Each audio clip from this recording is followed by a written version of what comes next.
और चलिए बात करेंगे कुछ खास खबरों की। बुरहानपुर जिले के ग्राम लोधीपुरा स्थित दरगाह ए हकीमे और इच्छेश्वर हनुमान जी की प्रतिमा एक अद्भुत धार्मिक स्थल है, जहां हिंदू और मुसलमान दोनों ही अपनी आस्था और विश्वास के साथ आते हैं। लोधीपुरा गांव को 16वीं सदी में इब्राहिम लोधी ने बसाया था और यहाँ की दरगाह ए हकीमी और इच्छेश्वर हनुमान जी की प्रतिमा एक महत्वपूर्ण धार्मिक स्थल है। यह प्रतिमा सभी भक्तजनों की इच्छा को पूर्ण करने वाली मानी जाती है और इसे इच्छेश्वर हनुमान जी के नाम से भी जाना जाता है। लेकिन ये हनुमान जी भी अपने गुरु राम जी की तरह ही टेंट में निवासरत है। सभी भक्त इन्हें मंदिर में विराजने के लिए संकल्पित है। शरीर और वेदांती मस्तिष्क भारत के विकास की आशा है। शरीर मेरा एक मुस्लिम परिवार से आया है, लेकिन मस्तिष्क में वेदांती विचारधारा है। मैं एक मुस्लिम परिवार से हूं, मेरा नाम मोहम्मद फैज खान है। तो इस्लाम में एक कथा है, करबला की कथा है, हजरत इमाम की और यजीद की। यजीद की क्रूरता की सबसे बड़ी जो इंतहा थी, टूटने के लिए सितारा काफी होता है और समझदार के लिए बस एक। आप लोग भी बोलो, मैं अकेले नहीं बोलूंगा बार बार। जो प्रसंग सुना रहा हूं वो अंदर जा रहा है। टूटने के लिए सितारा काफी होता है और समझदार के लिए इशारा काफी होता है। जो इस्लाम में जो एक बड़ी प्रसिद्ध कथा है ना, करबला में इमाम हुसैन है और अपोजिशन में यजीद है, और यजीद पर इसलिए लानत भेजी जाती है, इसलिए उसे बुरा कहा जाता है, इसलिए उसे शैतान कहा जाता है, इसलिए सब उस पर थूकते हैं, क्योंकि इधर 72 सिपाही थे, 72 सैनिक थे हजरत इमाम के खेमे पे, और सबसे छोटा बालक हजरत अली असगर 6 महीने का। तो यजीद को सबसे बुरा विलेन इसलिए कहा जाता है क्योंकि उसने पानी बंद कर दिया और 6 महीने के बालक को भी उसने पानी पीने नहीं दिया। तो जो पानी बंद कर देना और छोटे बच्चे को भी पानी न पिलाए ना, वो इस्लामी जगत में सबसे बड़ा विलेन माना जाता है। तो इसलिए याद रखना, कभी किसी पर पानी बंद नहीं करना, चाहे वो तुम्हारा दुश्मन ही क्यों ना हो। पानी कभी किसी पर बंद नहीं करना, क्योंकि हिंदू हो, मुस्लिम हो, सिख हो, ईसाई हो, कोई भी हो, पानी उसकी बेसिक नीड है। और जब मुझे कुछ भाइयों ने बताया कि भैया बिजली तो बंद की गई, पानी तक बंद कर दिया गया है, तो मुझे लगा कि यह प्रसंग मुझे यहां पर जरूर बताना चाहिए कि इस्लाम धर्म का सबसे बड़ा विलेन वो है जो किसी पर पानी बंद कर दे। वो इस्लाम का सबसे बड़ा विलेन है और मानवता का सबसे बड़ा विलेन है वो, जिसका नाम है यजीद। तो बोलो, हम इंसानियत के विलेन बनना चाहेंगे? खलनायक बनना चाहेंगे? किसी का पानी बंद करेंगे? और जो पानी बंद कर दे वो ना सनातनी हो सकता, ना मुसलमान हो सकता, ना सिख हो सकता, ना ईसाई हो सकता। ग्राम लोधीपुर का इच्छेश्वर हनुमान जी मंदिर, यह स्थल न केवल धार्मिक रूप से महत्वपूर्ण है, बल्कि यह भी दर्शाता है कि हिंदू और मुसलमान दोनों ही एक दूसरे के साथ मिलकर पूजा पाठ कर सकते हैं और अपनी आस्था को व्यक्त कर सकते हैं। यह एकता और सौहार्द का प्रतीक है और यह दर्शाता है कि हम सभी एक ही लक्ष्य की ओर बढ़ रहे हैं। वहीं फैज खान ने बुरहानपुर पहुंचकर कथा कर सभी हनुमान भक्तों को अपना बना लिया। इच्छेश्वर हनुमान मंदिर के लिए सारे समुदाय एक हो जाते हैं। आप देखेंगे उस दिन बहुत शोभा यात्रा निकलती है, उसमें मुस्लिम लोग हैं वो शोभा यात्रा का स्वागत करते हैं गांव में। उसके बाद इसी स्थान पर भव्य भंडारा होता है, जिसमें 20 से 25 हजार लोग भंडारे का लाभ लेते हैं और सुंदरकांड होता है, उसका भी पाठ करते हैं। ये इच्छेश्वर हनुमान जी है, ये बहुत प्राचीन है और ये इच्छेश्वर हनुमान जी पूरे बुरहानपुर जिले में, जहाँ तक कि मेरे मेरे को याद है कि ऐसे इच्छेश्वर हनुमान जी जो है ये अपनी सेना के साथ विराजमान है। बाकी मंदिरों में आपको हनुमान जी अकेले विराजमान मिलेंगे, पर ये इच्छेश्वर हनुमान में हनुमान जी अपनी सेना के साथ विराजमान है। इसीलिए भक्तों की हर मनोकामनाएं यहाँ पूर्ण होती, चाहे कितनी भी कठिन मनोकामनाएं हो वो पूर्ण होती है। और आस्था को लेकर सारे लोग यहाँ पर दर्शन करने आते हैं। प्रति शनिवार यहाँ पर 500 से 600 लोग आरती में सम्मिलित होते हैं। भी यहाँ पर एकता देखने हाँ, यहाँ पर एक ऐसा है, गांव में शिया समुदाय के लोग रहते हैं, जो इस्लाम को मानने वाले शिया समुदाय के लोग, वो शोभा यात्रा जो यहाँ पर हनुमान जन्मोत्सव पर निकलती है, उसमें स्टेज बनाकर पानी पिलाते हैं सभी शोभा यात्री के भक्तों को और अपना एकता का, हिंदू मुस्लिम एकता का परिचय देते हैं। बुरहानपुर जिले का लोधीपुर गांव, जहां इच्छेश्वर हनुमान जी की एक ऐसी प्रतिमा है जहां कई हिंदू और मुसलमान रोजाना आते हैं और विधि विधान से पूजा पाठ कराते हैं। ऐसा ही दृश्य यहां देखने को मिलता है, जहां कई मुस्लिम महिला पुरुष भी हनुमान जी की आराधना करते हैं। एक मुस्लिम परिवार पूजा पाठ कराता है और इच्छेश्वर हनुमान उनकी हर इच्छा पूरी करते हैं। इसी के चलते आज राष्ट्रीय मुस्लिम संघ के संयोजक मोहम्मद फैज खान भी यहां पहुंचे और पूजा अर्चना की। साक्षात हनुमान के रूप में बंदरों ने आकर दर्शन दिए और प्रसाद भी ग्रहण किया। यह दृश्य सभी के लिए एक अद्भुत अनुभव था और यह दर्शाता है कि यहाँ की धार्मिक भावना और एकता का प्रतीक है। इस वक्त मौजूद है हम इच्छेश्वर हनुमान मंदिर, जहां बात करते हैं यहाँ पर दिल्ली से पहुंचे फैज खान जी, मोहम्मद फैज खान जी बात करते हैं कि किस तरह से जो है आखिरकार जो है हनुमान जी की भक्ति आराधना करते हैं, गौ सेवा करते हैं और कैसे इन्हें प्रेरणा मिलती है। यहाँ पर आज इच्छेश्वर हनुमान मंदिर पे हनुमान जयंती के अवसर पर या हनुमान जी के प्राकट्य दिवस के अवसर पर आकर मुझे अत्यंत प्रसन्नता हो रही है, हर्ष हो रहा है। और इच्छेश्वर हनुमान जी का मंदिर हजारों वर्ष पुराना यहाँ पर ब्रह्मपुर में है और बहुत सारे इसके साहित्यिक प्रमाण भी हैं और पुरातात्विक साक्ष्य भी हैं, मैंने यहाँ पर देखे। तो इससे ये प्रमाणित होता है कि ये हनुमान जी बहुत पुराने हैं। और जो यहाँ की आयोजन समिति ने हनुमान कथा का आयोजन किया गया, मेरा सौभाग्य था कि हनुमान जी की कथा करने के लिए मुझे यहाँ पर बुलाया गया। और अभी एक पूरे देश में एक बहुत अच्छा सद्भावना का माहौल चल रहा है। उसी के तहत मोहम्मद फैज खान को हनुमान कथा करने बुलाया जाना एक एकता के लिए, भाईचारे के लिए एक बहुत अच्छा संदेश है। और पूरे देश में एक ये भी है, वक्फ अमेंडमेंट बिल जो है अब एक्ट बन चुका है।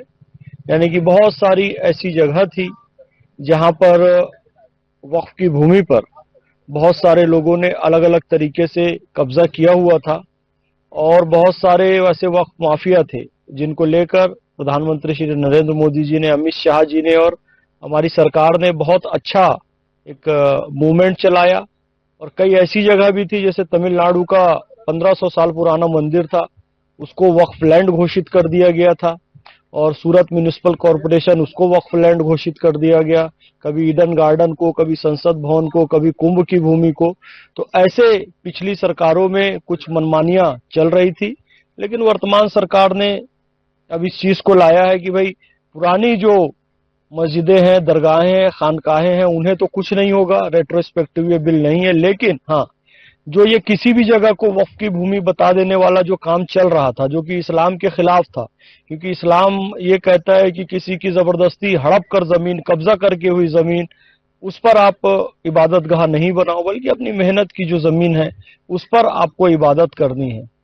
तो यहाँ पर भी मैं देख रहा हूँ कि अभी सुप्रीम कोर्ट ने ये आदेश लगाया है कि यथास्थिति बनी रहे, यानी कि जो ये मंदिर है यहाँ ऐसे ही बना रहे।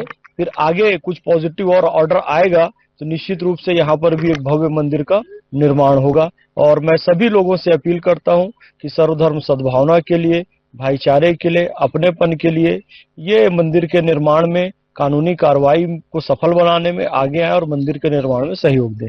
फैज भाई, जिस तरह से भगवान हनुमान जी की आप आराधना करते हैं, पूजा करते हैं, और जिस तरह से आपके जो प्रवचन होते हैं वाकई बहुत ही मार्मिक होते हैं। कई लोगों के जब हमने भी सुना और आपने जब बोल रहे थे तो कई लोगों के आंखों से भी आंसू निकल रहे थे। तो इस तरह से जो आप इस तरह मार्मिक जो बनाते हैं, या किस तरह से आपको प्रेरणा मिलती है, ईश्वरी कौन सी ऐसी शक्ति है जिससे आप इस तरह के प्रवचन कर पाते हैं? देखिए, ये तो ईश्वरीय शक्ति होती है। वो सिंहासन बत्तीसी जो कहते हैं कि एक बालक उसमें बैठ जाता था तो उसके मुंह से अपने आप दिव्यवाणी निकलती थी। तो इसमें तो हम कुछ नहीं कह सकते, इतना ही कह सकते हैं कि मालिक है, भगवान है, ईश्वर है, और हनुमान जी की साक्षात वो शक्ति है कि वहां पर प्रेरणा देती है। वसुदेव सुतम देवम कंस चाणूरमर्दनम देवकी परमानंदम कृष्णम वंदे जगत गुरु। वो मालिक है जो प्रेरणा देता है। वहां कैसे वाणी निकलती है वो तो ईश्वर ही जानता है, हम तो छोटे से एक बालक हैं, बस इतना ही कहूंगा मैं। कब से आप जो है इस तरह की ईश्वरीय आराधना कर रहे हैं, और कितना समय हो चुका है, और किस तरह से आप कितने आपने अभी तक प्रवचन कर चुके हैं? ये तो जन्म से ही ईश्वर की कृपा है, बल्कि प्रारब्ध कह लें, प्रारब्ध कह लें। और प्रवचन कितने कर चुके हैं उसकी कोई गिनती नहीं है, क्योंकि मैं तो पूरा भारत पैदल चला हूँ। यानी कि 30 महीने 15,000 किलोमीटर लेह से कन्याकुमारी, कन्याकुमारी से वैष्णो देवी, गौ सेवा का संदेश देने के लिए पूरा भारत पैदल चला। तो रोज ही प्रवचन होते थे, रोज 2 प्रवचन 3 प्रवचन होते थे। उसके पहले से भी कर रहा हूँ, यानी कि 1 घंटे की प्रवचन से लेकर 1 दिवसीय, 3 दिवसीय, 5 दिवसीय, 7 दिवसीय, 9 दिवसीय, 1000 से अधिक कथाएं मैं कर चुका हूँ। और जिस तरह से आप जो बोलते हैं कि मेरा शरीर जो है वो इस्लामिक और दिमाग जो है वो क्या कहते हैं, ऐसा क्या वाक्यांश है ऐसा? ये स्वामी विवेकानंद का वचन है। स्वामी विवेकानंद भारत के एक महापुरुष हैं, संत हैं। भारतीय संस्कृति की आत्मा स्वामी विवेकानंद में बसती है। सुभाष चंद्र बोस जी ने कहा था कि स्वामी विवेकानंद को पढ़ने के बाद मेरी देशभक्ति 1000 गुना बढ़ गई है। तो उन्होंने कहा कि इस्लामी शरीर और वेदांती मस्तिष्क भारत के विकास की आशा है, और मैं स्वामी विवेकानंद की उस भविष्यवाणी का मूर्त रूप हूँ। इस्लामी शरीर यानी कि शरीर मेरा एक मुस्लिम परिवार से आया है, और मस्तिष्क में वेदांती विचार भरा हुआ है। तो इस्लामी शरीर और वेदांती मस्तिष्क, स्वामी विवेकानंद ने जो बात कही थी उसका मूर्त रूप मैं ही हूँ। आज यहाँ भी जो जिस तरह से हम कह सकते हैं कि ये भी जो है हिंदू मुस्लिम एकता का प्रतीक है, जो इच्छेश्वर हनुमान मंदिर है। हाँ, बिल्कुल प्रतीक है, क्योंकि देखिए पैगंबर हजरत मोहम्मद सल्लल्लाहु अलैहि वसल्लम का जो लक़ब है वो अमीन है। अमीन यानी अमानतदार। सादिक है यानी कि सच्चा। तो जो पैगंबर हजरत मोहम्मद सल्लल्लाहु अलैहि वसल्लम को मानने वाले लोग हैं, यानी कि जो मुस्लिम, जो हम हैं, तो वो सच्चा होगा वही मुसलमान है। अमीन होगा यानी अमानत में खयानत नहीं करेगा, वही सच्चा मुसलमान है। तो ये स्पष्ट यहाँ पर दिखाई दे रहा है। यहाँ की दीवारें हजारों वर्ष पुरानी दिखाई दे रही है, पुरातात्विक साक्ष्य है। तो यहाँ पर मुस्लिम भाई भी मिलकर, क्योंकि मैं भी एक मुस्लिम परिवार से हूँ, यहाँ पर सम्मिलित होकर एक भव्य हनुमान जी, इच्छेश्वर हनुमान जी का मंदिर बनाए। हिंदू, मुस्लिम, सिख, ईसाई सब मिलकर बनाए। यहाँ पर डीएम साहब भी सहयोग करें, एसपी साहब भी सहयोग करें, विधायक, पार्षद, महापौर, सांसद, मुख्यमंत्री और आम जनता जो भी हैं, और हाई कोर्ट, सुप्रीम कोर्ट, सब से निवेदन है कि जल्दी से जल्दी इस मामले में बहुत भावनात्मक रुख अपनाते हुए, संवेदनशील रुख अपनाते हुए, जो इच्छा करहु मनमाही, प्रभु प्रताप कछु दुर्लभ नाही। जो इच्छा आप कर लेंगे वो ईश्वर की कृपा से संभव हो जाएगा। उनके लिए कुछ भी दुर्लभ नहीं है। और हजारों वर्ष पुराना ये इच्छेश्वर हनुमान जी का मंदिर, आज मैं यहाँ पर आया, और हनुमान जी के प्राकट्य दिवस के अवसर पर कथा भी यहाँ पर हुई। हनुमान कथा समिति के द्वारा आयोजित की गई, और यहाँ पर पूजा अर्चना भी हुई हनुमान जी की। और सभी, देखिए हनुमान जी ऐसा है, कोई वर्ग विशेष, जाति विशेष, समुदाय विशेष के देव नहीं है। वो कहा जाता है कि शिव जी का अवतार है, देवाधिदेव महादेव कहा जाता है। यानी कि उनके पास हर वर्ग, जाति, समुदाय, संप्रदाय का व्यक्ति जाए वो सबकी मनोकामना पूरी करते हैं। और ये हिंदू मुस्लिम एकता का भी परिचायक है, सर्वधर्म समभाव का भी परिचायक है। उसका प्रमाण ये है कि देखिए समिति के सारे जो सनातनी सदस्य हैं, उन्होंने हनुमान जी की कथा कहने के लिए मोहम्मद फैज खान को, एक मुस्लिम भाई को बुलाया है। तो ये हमारे देश की एकता, अखंडता का सबसे बड़ा प्रतीक है। तो मैं निवेदन करता हूँ यहाँ पर ब्रह्मपुर के जो समस्त हिंदू भाई हैं, मुस्लिम हैं, सिख हैं, ईसाई हैं, यहाँ के जो एसपी साहब हैं, डीएम साहब हैं, विधायक है, सांसद है, पार्षद है, महापौर हैं, जो भी हैं, सब मिलकर ये इच्छेश्वर भगवान का मंदिर निर्माण करें, सुप्रीम कोर्ट की गाइडलाइन के अनुसार करें, क्योंकि सुप्रीम कोर्ट ने अभी कहा है कि फैसला चल रहा है, अभी स्टेटस को यहाँ पर रखना है और फिर जल्द ही उम्मीद है कि जनभावनाओं को ध्यान में रखते हुए सुप्रीम कोर्ट का फैसला भी आएगा और सब मिलकर यहाँ पर एक भव्य इच्छेश्वर हनुमान जी के मंदिर का निर्माण करेंगे। यह ईश्वर ने ही इस कार्य के लिए चुना है और सरस्वती शिशु मंदिर से मेरी शिक्षा दीक्षा भी हुई है। और गिरीश पंकज जी का एक उपन्यास है, एक गाय की आत्मकथा। उसका नायक एक मुस्लिम होता है, वो गौ सेवा करता है, विभिन्न कष्ट झेलता है, पर अंततः सफल होता है। तो वो एक बड़ा माध्यम बना गिरीश पंकज जी का उपन्यास। और गुरुजनों का साथ है, माता पिता काफी मेरे सुलझे हुए मिले, मुझे दोनों शिक्षक थे, ऐसे मित्र मंडली मिली, ऐसा सत्संग मिला, ये काफिला यहाँ तक पहुंच अन्य गया। समुदायों को भी क्या जो है आप प्रेरणा देना चाहेंगे इससे? नहीं, अन्य समुदाय को भी यही मैं प्रेरणा दे, और कोई अन्य तो है ही नहीं, सब एक है। सुबह मोहब्बत, शाम मोहब्बत, अपना तो बस काम मोहब्बत। हम तो करते हैं सभी से, अल्लाह हो या राम मोहब्बत, और तेरी खातिर ही जिंदा हूँ, बारंबार सलाम मोहब्बत। तो मोहब्बत का ये काफिला चलता रहे, और कोई भी धर्म स्थल हो, कुरान शरीफ भी कहता है लकुम दीनकुम वलियदीन, सब शांतिपूर्वक अपनी आस्था का पालन करें। ला इखराजुद्दीन, दीन के मामले में कोई जबरदस्ती नहीं होती है, ये इस्लाम कहता है। और परहित सरिस धर्म नहीं भाई, पर पीड़ा सब नहीं अधमाई। किसी दूसरे का हित करने के बराबर धर्म नहीं है, किसी दूसरे को कष्ट पहुंचाने के बराबर कोई अधर्म नहीं है। तो सभी को ये संदेश प्रेम, मोहब्बत, भाईचारे, एकता से चले। आप और सांसद, मुख्यमंत्री और आम जनता जो भी हैं, और हाई कोर्ट, सुप्रीम कोर्ट, सब से निवेदन है कि जल्दी से जल्दी इस मामले में बहुत भावनात्मक रुख अपनाते हुए, संवेदनशील रुख अपनाते हुए इसका डिसीजन दे, ताकि कानूनी माध्यम से ये मंदिर बन सके। निश्चित तौर पर जिस तरह से यहाँ जो है एक हिंदू मुस्लिम एकता का प्रतीक इच्छेश्वर हनुमान मंदिर है, और यहाँ सभी लोग जो है यहाँ पर अपना मत्था टेकते हैं, और उसके बाद सभी की मनोकामनाएं भी पूर्ण होती है। कैमरा पर्सन राजू के साथ गोपाल देवगर, साधना न्यूज़, बुरहानपुर।